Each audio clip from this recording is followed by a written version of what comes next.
Alrighty, welcome everybody. Thank you for being here. We've got such a full house. My name is Livy. I've got a couple of announcements for you before we begin. I just wanted to let you all know that I know we're excited about all of the new spaces here at the library. Our grand opening is going to be on March 11th, so look forward to that. The whole day we'll have tours and maybe some music happening, so if you're interested, come on March 11th. It's going to be a Wednesday. As a little bit of a reminder, we have the lovely Jamie teaching a chair fitness class before our speaker each Monday, so be sure to come to that if that interests you. And then one more little thing is that tomorrow I'll be teaching a class on our digital library apps, Libby and Hoopla, so if you're ever wondering about how to get ebooks and audiobooks on your devices, I'll be teaching about that tomorrow at 11 right here in this room. This morning, we are welcoming Mark Louden, who is here through Badger Talks, the Speakers Bureau for the UW-Madison campus. For more information on this great free resource for the state, please visit badgertalks.wisc.edu. And I'm pleased to introduce Mark Louden, who will be sharing his presentation, Who Are the Amish, with us this morning. Mark Louden is a linguist who received his training in Germanic linguistics at Cornell University. A fluent speaker in Pennsylvania Dutch, he has published extensively on this language and other Germanic American varieties, as well as Yiddish. In addition to his position at the Alfred L. Shoemaker, J. William Frey, and Don Yoder Professor of Germanic Linguists in the Department of German, Nordic, and Slavic, he directs the Max Cade Institute for German American Studies and is affiliated with the Religious Studies and Language Science programs at the Moss Weinstein Center for Jewish Studies. He serves as an interpreter and cultural mediator for Plain people, which are Amish and traditional Mennonites, in multiple settings, especially in healthcare. So please join me in welcoming Mark Louden.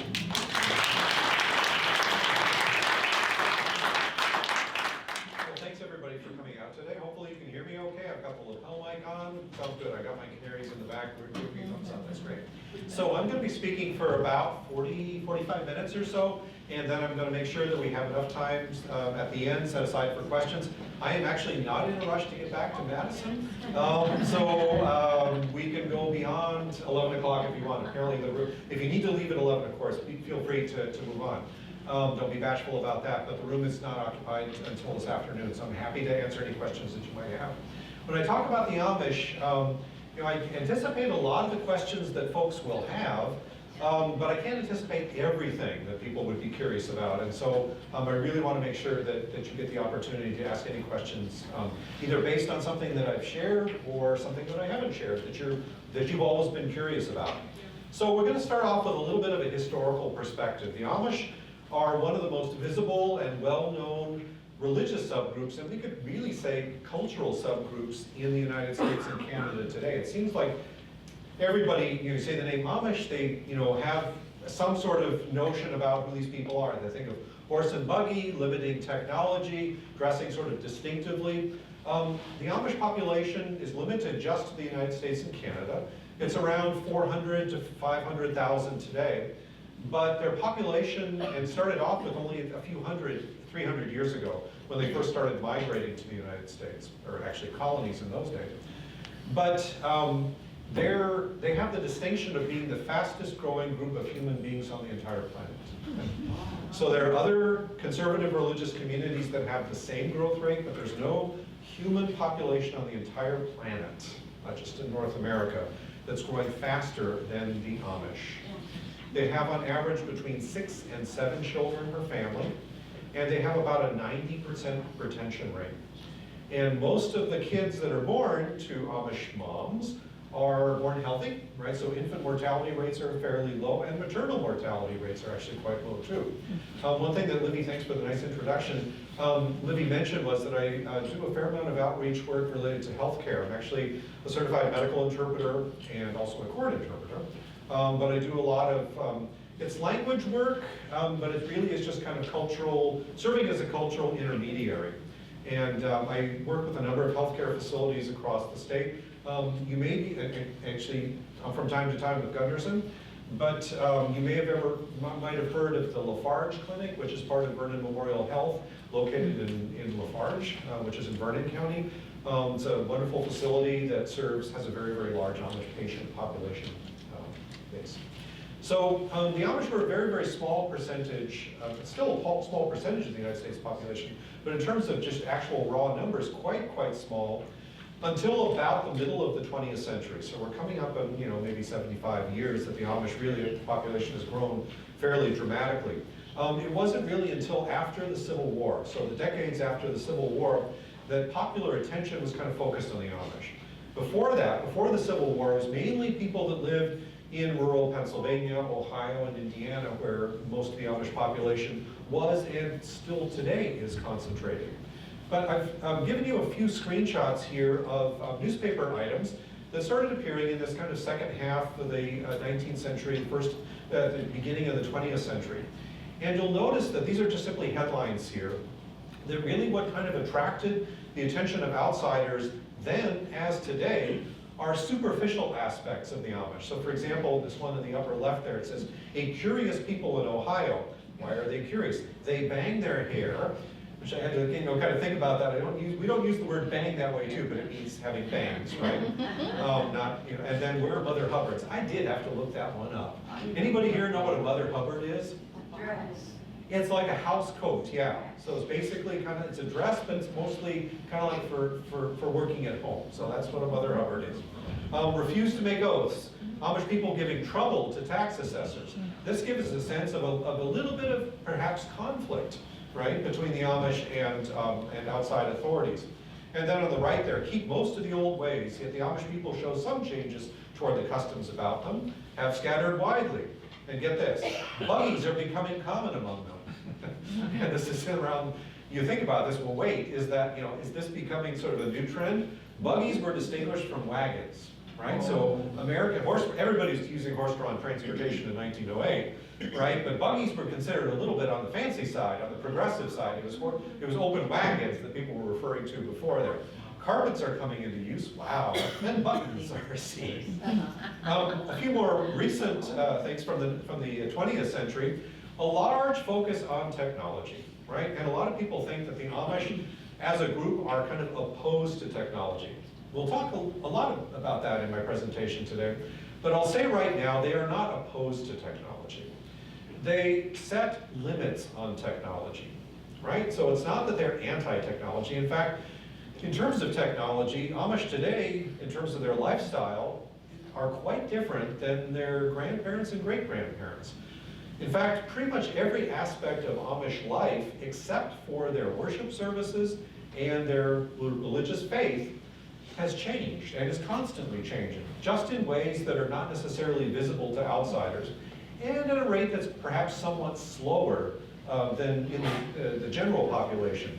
But I will tell you one thing, if I think about something that's sort of like on the hallmark of like really high-tech, fancy, sort of cutting-edge technology today, I would say it's a 3D printer, right? How many folks here have ever had anything to do with a 3D printer? Seen a 3D printer, worked with a 3D printer? Yeah, I see a few hands up here. I myself have only seen a 3D printer in operation once, and that was on an Amish farm in Lancaster County, Pennsylvania. And this is a small business that produces precision parts for kerosene lanterns. And the company that was making the kerosene lanterns, still makes the kerosene lanterns, doesn't make the replacement parts.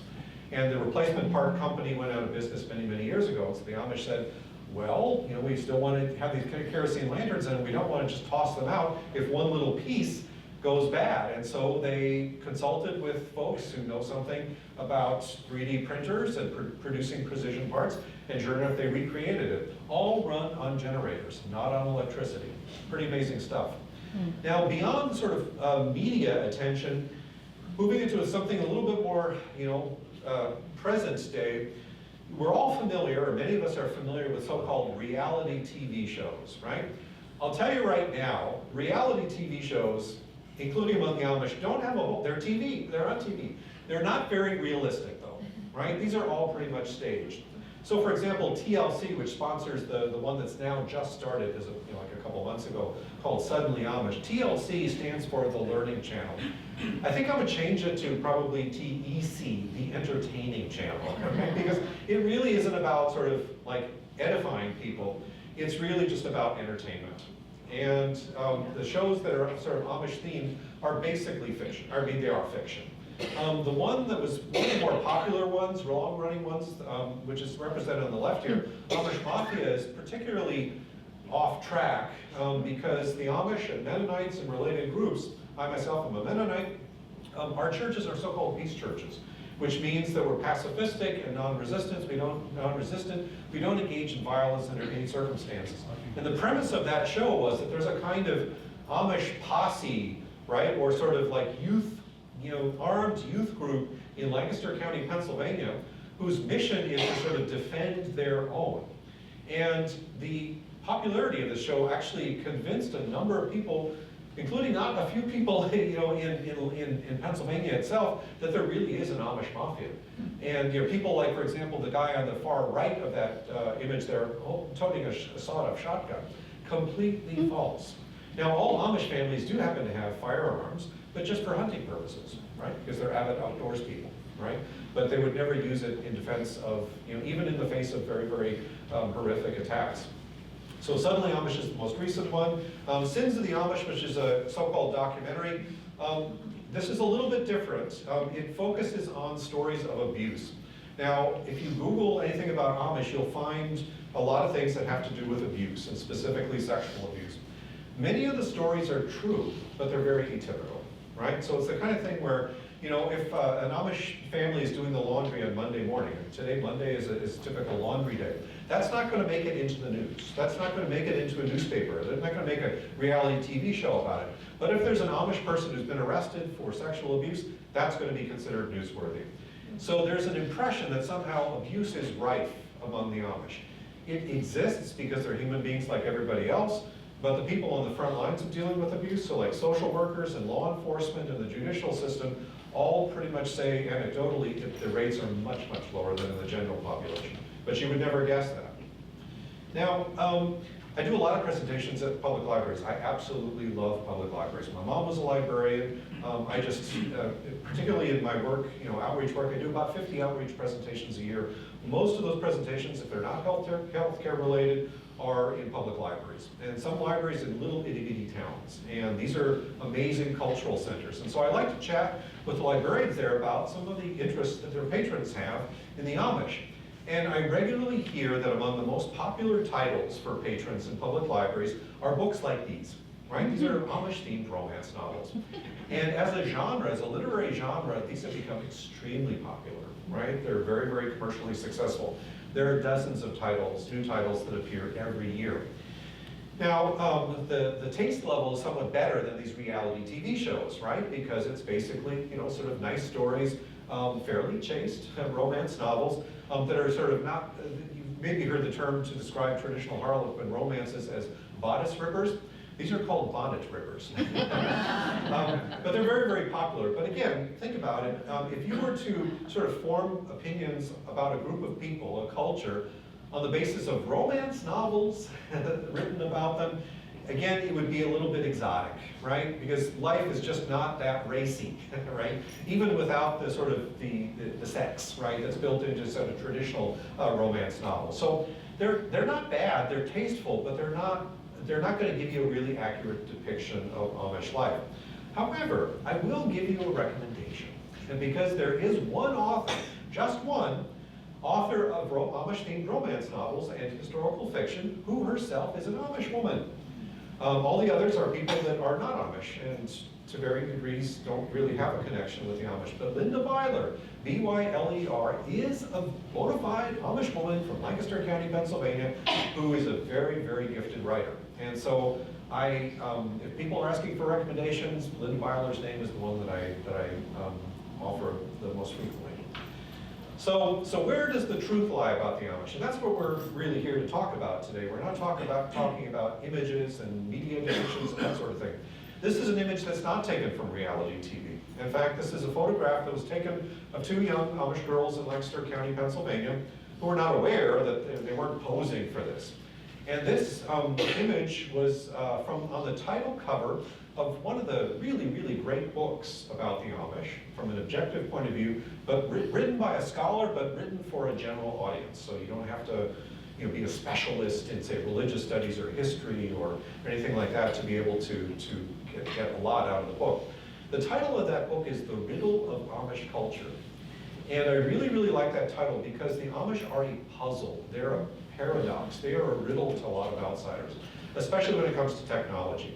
And the reason that the author selected this image was he said, this kind of evokes the riddle, because people look at it and they say, well, yeah, from the thighs up, they look Amish. But what about those rollerblades? They're supposed to be like in the 19th century, right? They're supposed to be like my grandparents were. Again, remember what I said at the beginning of my talk, that every aspect of Amish life, except for their basic religious faith and the structure of their religious services, their worship services, is subject to change. And even the dress that these young women are wearing there, that's all acrylic, right? And that's one thing, that's like they really don't wear much cotton anymore. And you ask Amish moms and wives why they have moved away from cotton to acrylic, and they say, have you ever tried to iron a lot of clothes for maybe 6 or 7 kids, even if it is just once a week? They wrinkle very easily and they don't dry as fast. And so they see it as something a little bit more efficient, right, that way. But to really understand who Amish people are, you have to understand that it's not about sort of like acrylics versus cotton. It's not about sort of setting limits on technology, that kind of thing. Ultimately, everything about their lives and their culture goes back to their religious faith. First and foremost, they are Christians, right? They identify themselves as a Christian denomination. And we'll say a little bit about that denomination in a moment, because their branch of Christianity is maybe one that's not so well known, because numerically the branch is not as sort of is smaller than say, for example, say the Roman Catholic Church or Orthodox churches or various Protestant churches. So the Amish are part of what's known as the Anabaptist movement. Anabaptism is the blanket term to describe the various sub-denominations, the Amish being one. The Anabaptist movement, and I'll be talking about the core beliefs of all Anabaptist groups, including the Amish, in just a moment, but it emerged pretty much exactly 500 years ago, during the time of what's known as the Protestant Reformation, right? So those of you who are maybe kind of familiar with church history, in 2017, that was the 500th anniversary of the movement started by Martin Luther, right? So many Lutheran churches had observances, commemorative events in 2017. Around the same time, there were other reformers who were interested in kind of getting back to the roots of their spirituality, also in pretty much the same area where Martin Luther and other reformers were living, which is basically, we'll call it German-speaking Central Europe. So Martin Luther was from what's Germany today. The Anabaptist movement began just a little bit farther south in Switzerland, and specifically the city of Zurich, Switzerland, which is the largest city in German-speaking Switzerland. That movement began almost exactly 501 years ago. So it was like 1525 was the beginning of the Anabaptist movement. So last year was kind of a big year for those of us who are Anabaptists. So there were a lot of commemorative events, including one very big one in May in Zurich, Switzerland. But the movement really began in the early 16th century, so late 15th century, there were the beginnings of it, but basically 1525 is when things sort of got started.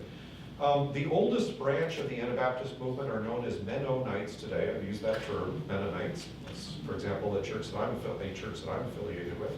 That name comes from an early reformer who was also a contemporary of Martin Luther, although they never met in person, whose name was Menno Simons. And he was from, not from Switzerland, he was from a part of the Netherlands, which is actually sort of a culturally and linguistically distinct area known as Friesland. And there's actually East Friesland, Wisconsin, that had settlers actually that came from that very area where Menno was from. The Amish name goes back to a leader who led a sort of conservative splinter group off of a Swiss Mennonite group somewhat later, right? So not 1525, but around 1693. And this gentleman's name was Jacob Amann. And so his followers were known as the Amish, right? And he was ethnic Swiss, although he was living in eastern France, German-speaking France, at the time of the split off from the Swiss Brethren, or Swiss Mennonites. I don't expect you to twist your head in various weird angles or whatever, but just to give you sort of a visual sense here about the major groups of Anabaptist churches that exist today. So you see that date 1525 at the top there. Again, that's when the movement began. Oldest group is the one in the middle there, the Mennonites. Amish churches, probably the second largest, second oldest, but there are lots and lots of different Amish subgroups.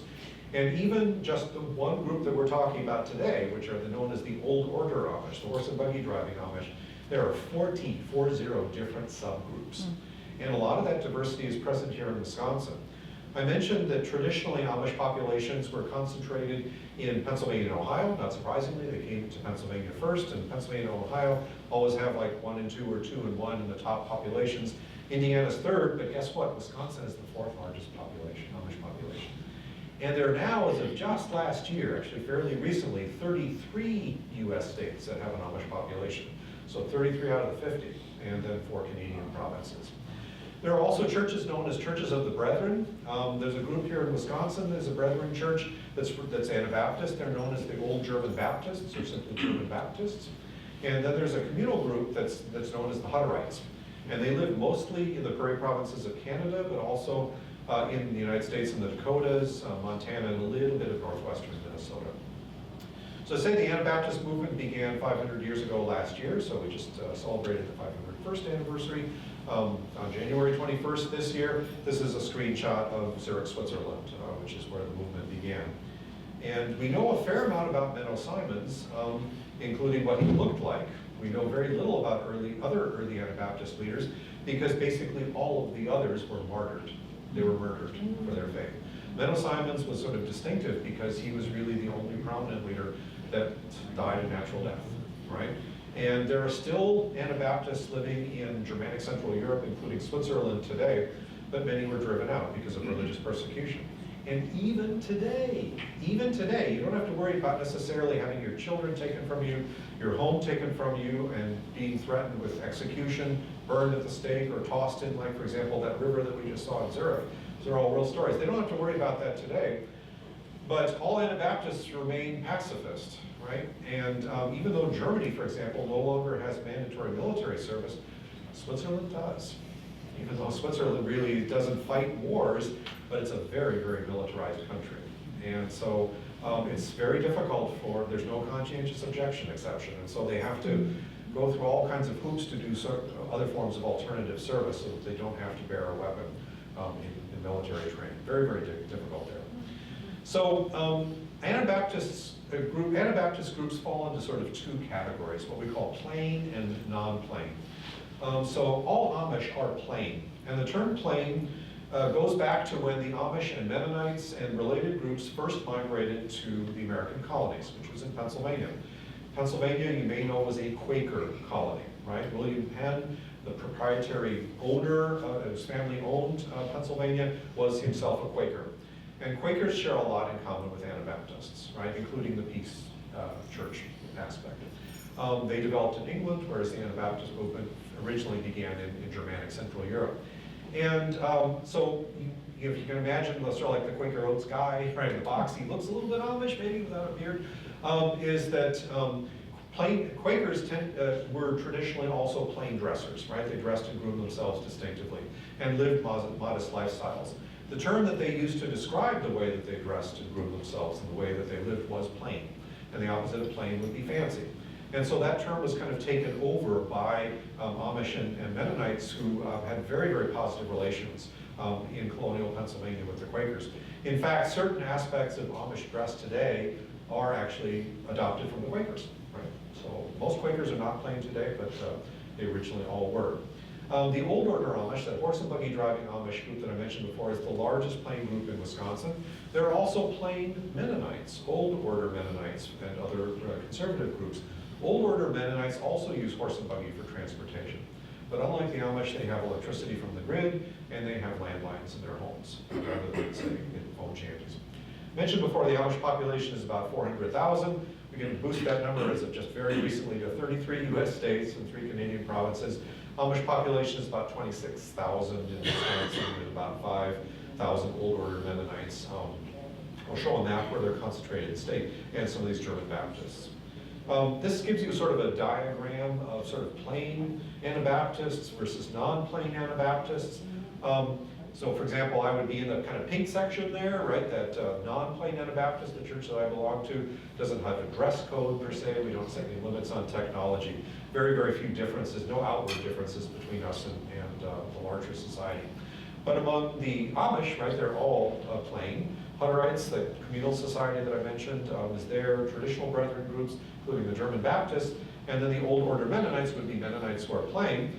And you'll notice that that Venn diagram actually extends into the Amish. There is actually a group known as Amish Mennonites, including here in Wisconsin. So anybody familiar with Muscadet, Wisconsin? The Mennonites in that area are actually technically Amish Mennonites. So we've got a lot of diversity in Wisconsin. We've got groups that are very, very traditional or conservative to those that actually use tractors for farming. There's also a group that I'm not going to be talking about today, but I just want to mention their name. They're the Old Colony Mennonites. And these are Mennonites who are actually very ethnically close to Menno Simons, and whose ancestors did not migrate to North America first. They migrated eastward into Russia. They were part of what's known as the Russian-German presence. And there's still Mennonites, actually, some in like Siberia today and Russia today. They are distributed throughout the world, and they live to a certain extent in the United States, but mostly in Latin America, including in northern Mexico. And for those of you that maybe have been kind of following sort of public health questions, there was a major measles outbreak happening in West Texas just a couple of years ago, and that was actually in an old Low German Mennonite community, or Old Colony Mennonite community. So these are the core beliefs among Anabaptists. That, like Protestants, Anabaptist churches, we all look to the Bible as the main source of the faith. Our churches practice what's known as believer's baptism, so basically not baptizing babies, the idea being that in order to join a church, this should be a decision that you make for yourself, rather than having, say, your parents make it for you. Separation of church and state, that's a very non-controversial doctrine in the United States, even before, like during the colony days. Freedom of conscience, freedom of religion were basically, part of the fabric of all colonies. But then was fighting words in Europe, right? Church and state were working very closely with one another. And it was, if you were a member of a religious minority group like Anabaptists were, and Anabaptists were minorities everywhere, then you were likely to be persecuted, at least at some point. So very, very, we shouldn't take that for granted. Non-resistance is what I mentioned before in terms of its pacifism, but it also means not just simply not serving in the military, it means not engaging in violence of any kind. So definitely physical violence, but also not emotional violence or violence with your language, with your words. It basically is taking Jesus' injunction very, very directly and saying, you should not only not hate your enemies, you should love your enemies. Now, we could go in, there could be a whole other outreach presentation about what loving our enemies means, but you don't have to like them, right? You don't have to want to hang out with them.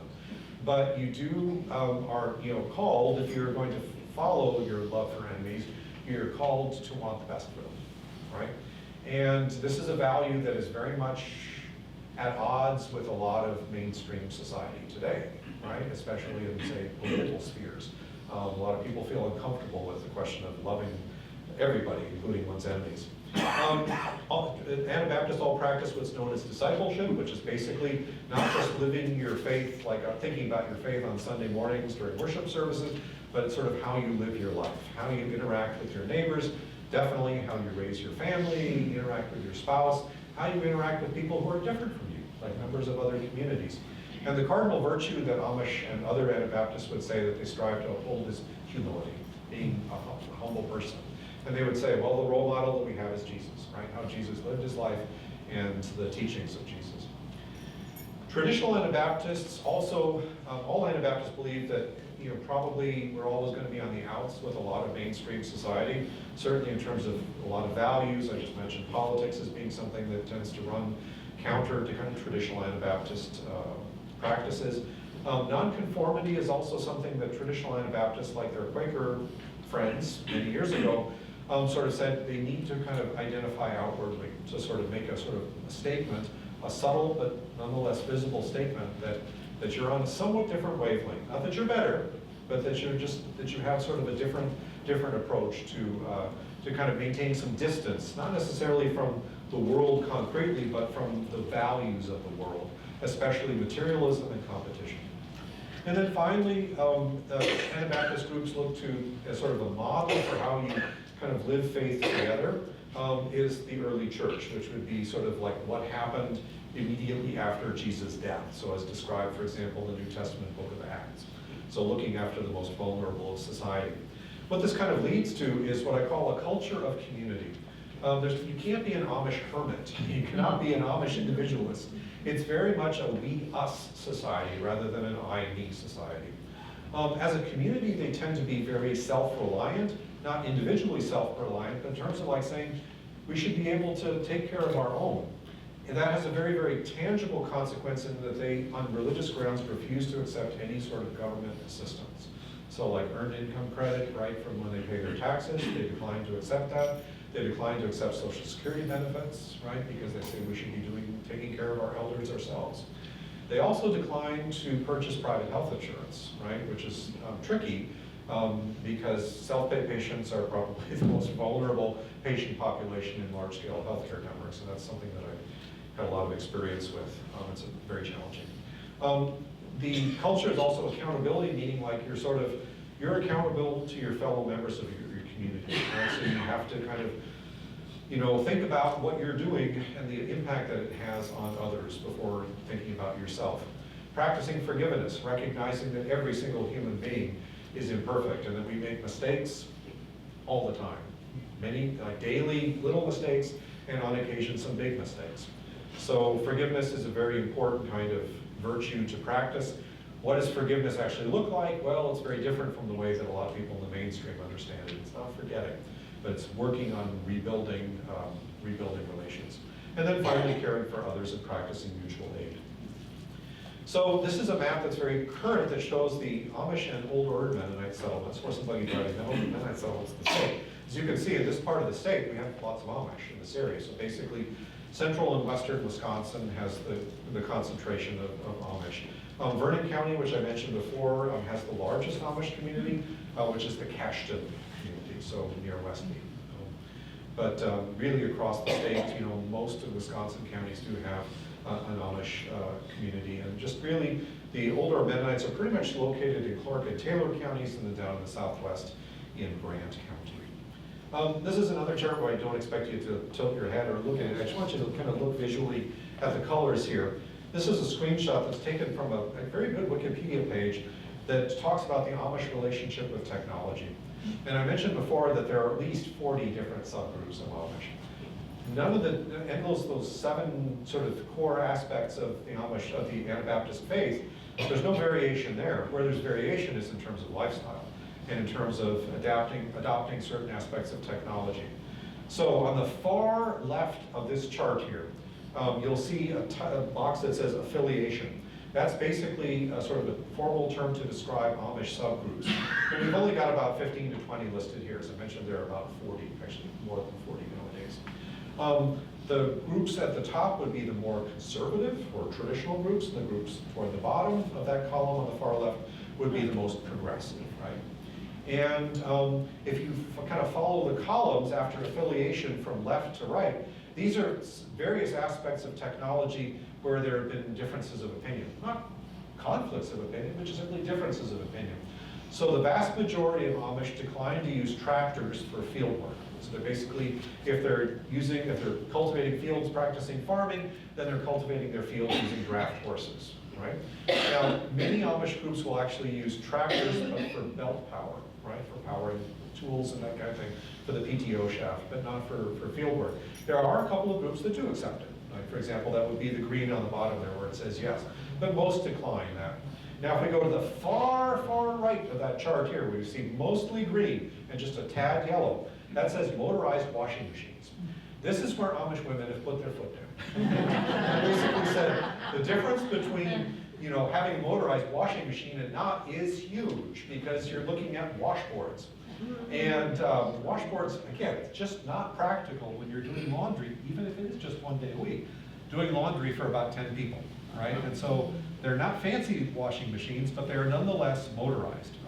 So they're not the LG fancy ones, they're front loaders or whatever, but they're like maybe Maytag ringer washers, but run on a Honda motor. Of your last chart, what's the most common in Wisconsin? Wisconsin tends to be more on the red side.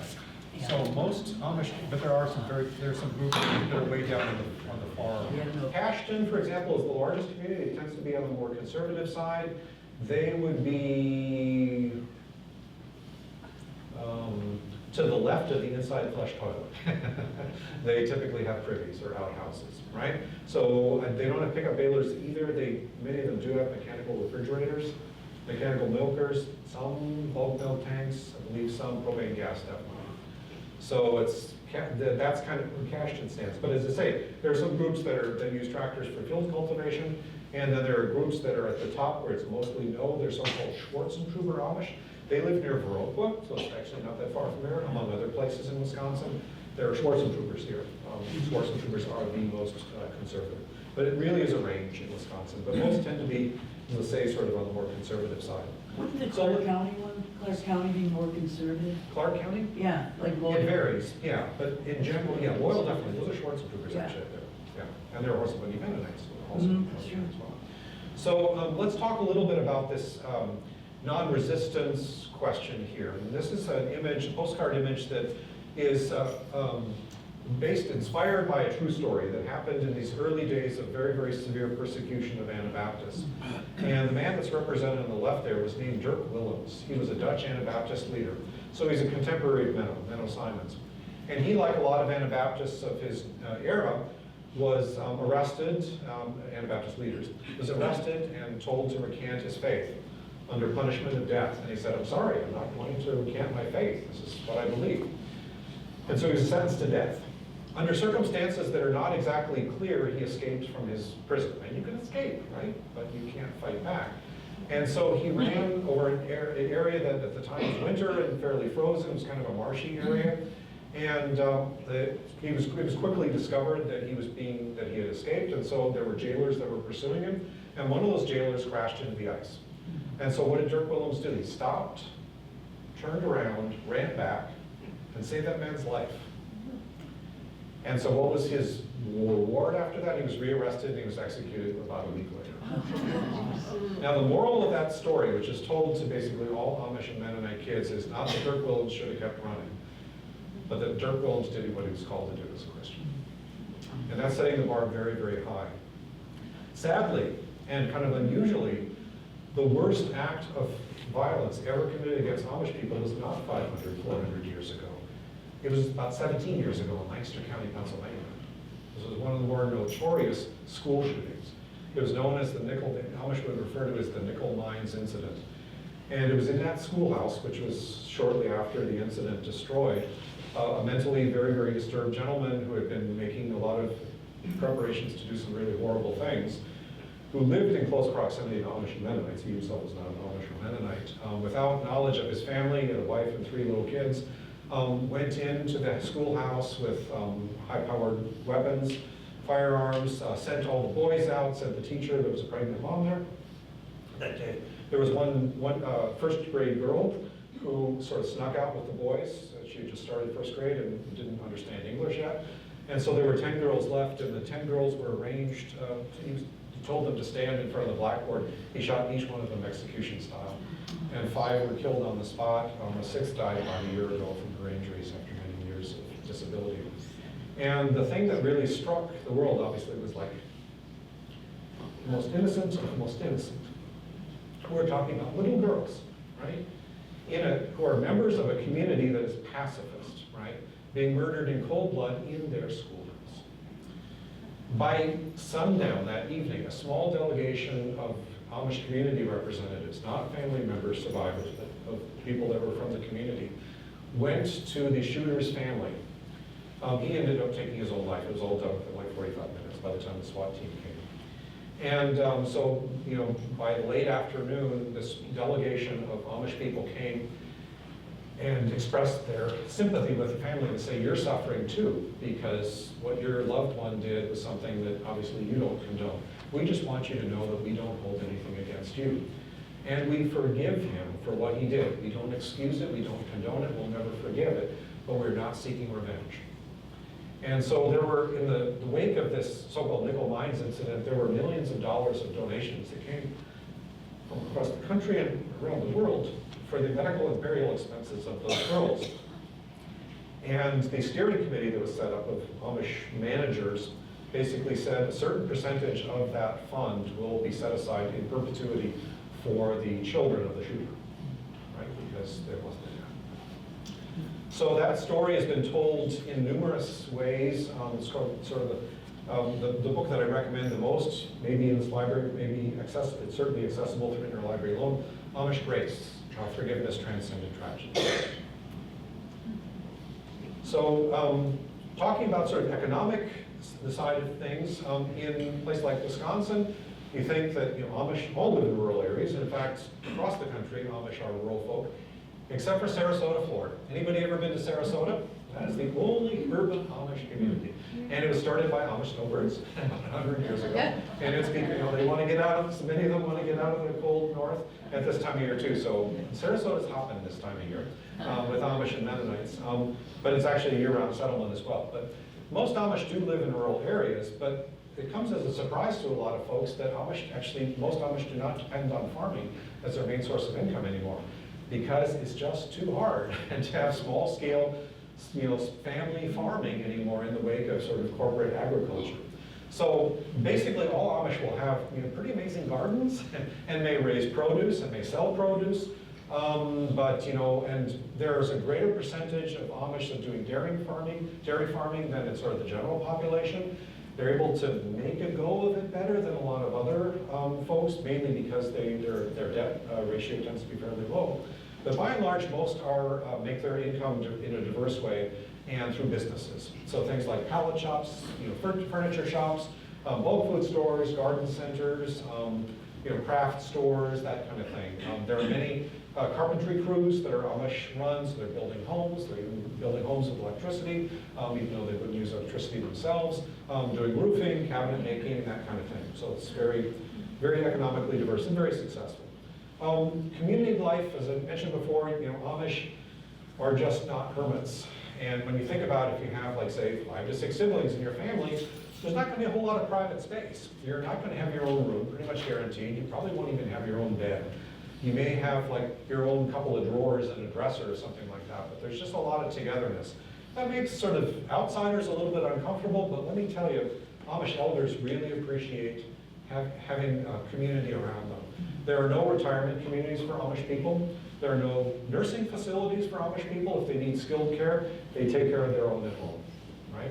And Amish tend to retire somewhat earlier than in the general population, usually in their early 60s, because at that point, maybe their first great-grandkids are being born. And so then they're taking care of those kids, right? And there are no daycare centers. There's no child care outside of the community. So it's a very, there's a lot of contact across the generations, let's put it that way. And elders in the community often remark, they say they feel so good by being around people that are their age, somewhat younger, and all the way down to babies, right? In terms of an important kind of symbol of identity, I would say dress is the sort of nonconformity that we talked about before. I'm pleased to see that I see some green and gold here, and at least a couple folks, and I think I saw some red and white, no Badgers. We all mark our sort of affiliations and our affections for outside groups like sports teams in a kind of overt way. Well, the Amish are basically just kind of like, it's not go Pack necessarily, although many like the Packers, I would say. But it's go Amish, right? So they feel good about, it's like, uniforms and like name tags and shirts, graphic shirts and that kind of thing, all sort of builds kind of community spirit. And that's really the idea behind shared dress. And by way of coming close to wrapping up here, we'll say a little bit about the logic of technology. Where do they draw those lines? So if we think about sort of appliances that are pretty much a fixture in mainstream American homes, there'd be a washer and a dryer, definitely a clothes washer. Or if you don't have it in, say, your apartment, you have access to a laundromat, right? You're not going down to the creek or to the Mississippi River or something with your washboard to do your laundry. You're making use of motorized washing machines. So do the Amish. The Amish have washing machines. I mentioned before, they're not the fancy ones, they're ringer washers typically, but they're motorized. They don't have dryers, and they don't have dishwashers. And then people say, well, this doesn't make any sense. Again, riddle of Amish culture. Why is a washing machine for your clothes okay, but a dryer not okay, and a dishwasher not okay? Well, the Amish say, well, there's a very kind of clear logic here. First of all, dryers are pretty much unnecessary, right? You've got lines, right? Just put the clothes on the line and let them dry naturally. It's also extremely difficult, if not impossible, to power a dryer on a generator, right? You can do that, right, with a Honda motor for, say, a wringer washer, but not for a dryer. And so they say it's just much more efficient to put our clothes on the line. And who doesn't like the smell of line-dried laundry? And you can do it any time of year. In fact, this time of year is actually pretty good because it dries fairly quickly, right? Because the humidity is quite low. So that's the Amish dryer right on the left there. There's the Amish washing setup there, and you'll maybe just see that little red spot underneath the wringer washer there is a Honda motor. But what about the dishwasher? They say, why do we need a dishwasher when we can make it a party, right? And so if you think about it, you've got maybe, meals are always taken together. So you've got, on average, about 10 people sitting around a table. Now, they don't have their fancy china out there because kids knock things over. So most of it is plastic. In fact, it's almost always plastic. And so, but what you can do is you can have, like, say, maybe the 4 or 5-year-olds clear the table, then take them to somebody who, if there's anything left, which there typically isn't, they can scrape them. Then somebody washes, somebody rinses, somebody dries, and somebody puts away. You've got a party there. And what are you doing that time? Being silent, not saying anything, scowling? On the contrary, you are singing. You are splashing water on each other. You're having a good time. You're telling stories. And they say, isn't that a wonderful example of community and family life, especially for kids, right? To learn that work is fun, work is play, right? So that's the logic there. When it comes to the telephone, the Amish were really, when telephones came out in the early 20th century, like in places like Pennsylvania and Ohio, the Amish were totally on board. They said, this is fantastic. And then they realized, you could maybe have too much of a good thing, and the phone can be a little bit of a distraction. Like, for example, if it's located in the center of your house and it rings constantly. Or if it's in your pocket or your purse or something nowadays, right? How many times have we had the experience where somebody's cell phone goes off at a time, or our own, when we wish it wouldn't? So the Amish say, well, let's just kind of set some limits on it. We don't have landlines, but we want to take advantage for business and emergency purposes, especially, of the telephone in close proximity. So they have what are called Amish phone shacks or Amish phone shanties, or they may pay a neighbor to host a landline for them, like say the garage or a basement. So by way of wrapping things up, I'm going to share something about the language. And Libby, in her kind introduction, mentioned that I speak Pennsylvania Dutch. Pennsylvania Dutch is a language, despite its name, that's descended from German dialects. It's no longer regionally intelligible to German, but this is the first language that virtually all Amish acquire. Kids start learning English in schools, in the Amish community schools, which start in first grade, and the schools are completely in English immersion. So they say, it's important for us as members of North American society to be completely bilingual. And so they place a lot of value on knowing English extremely well. But Pennsylvania Dutch is their heart language. And so what I want to do is kind of give you a sense of what Pennsylvania Dutch looks and sounds like. It's typically just an oral language. It's not a language that's written down very frequently, but on occasion it is. And it's, this is taken from a collection of Bible stories that were written by Amish people for other Amish people to read to their kids, right? And I'm not going to give you a translation because it's the beginning of the creation story. So you've got the basic plot in mind, right? So, but it's not the Bible. It's just a Bible story. So just kind of look at it and listen to the way that I pronounce it, and you get a good sense of what Pennsylvania Dutch sounds like. Velanesa means let's read. That's the title of the book. And then the subtitle, it's very hard to see, is Bibelstories for Kinder, Bible stories for children. And story is actually the English word story. So this is the creation story as you would narrate it to your kids at bedtime if you were an Amish person. De staat voor die aard. Heel lang terug had geen aard gehad, geen light, geen helle. Das war alles dunkel geweest. Versterben mit, wat Gott de Himmel und die Erde macht. Hat nog gesagt, lass es Licht sein. Just wie so was Licht geweest. Gott hat das Licht Tag gegessen. Ons dunkel nacht. Das war nur der erste Tag, als Leben war. Der nächste Tag hat die Wolke gemacht. Hat die Luft gemacht, so dass man schlafen kann. Auf den dritten Tag hat das Wasser und das Land verlegt. Hat das Sehen die Himmel gemacht, so der Tag. Dann hat gesagt, dass die Bäume ins Grasstern wachsen, und Sie noch Stefans. All right, with that, I will wrap things up on sharing slides and open things up for any questions that you might have. Yes? So obviously you have lots of pictures of people that are Amish and in the Amish community, and in many of the pictures you shared, they were looking at the camera. Yep.